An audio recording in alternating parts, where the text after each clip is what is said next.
টাইহং ঠাই আৰু টাইহং জনগোষ্ঠীৰ জন্মলগ্নৰ পৰাই টাইহং জনগোষ্ঠীক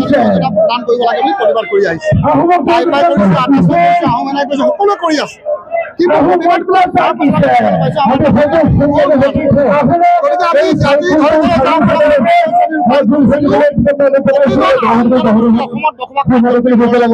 গৈ কৈছিলো যে জনজাতিকৰণ আছে আৰু আমি দাবী কৰিছো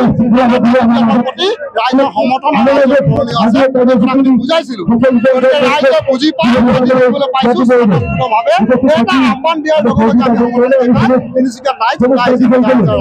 গতিকে আমি এই ধৰ্মখন আহ্বান জনাব বিচাৰিছো, এতিয়াৰ পৰা সংগঠন কেইটাই আন্দোলন নকৰে, সংগ্ৰাম নকৰে, সংগ্ৰাম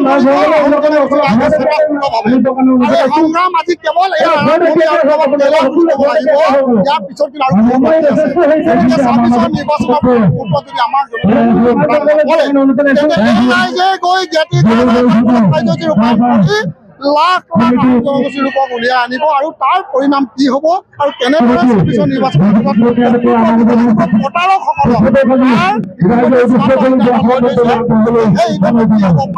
এই চৰকাৰখনে বুজি লোৱাটো ভাল। বিগত সময়ত কংগ্ৰেছ চৰকাৰে যিদৰে আমাক প্ৰতাৰিত কৰিলে, নিজৰ জনগোষ্ঠীৰ দুজনকৈ মুখ্যমন্ত্ৰী থকা স্বত্বেও, কিন্তু আজি এই চৰকাৰখনে দেখিবলৈ পাইছে যে সেই প্ৰতাৰক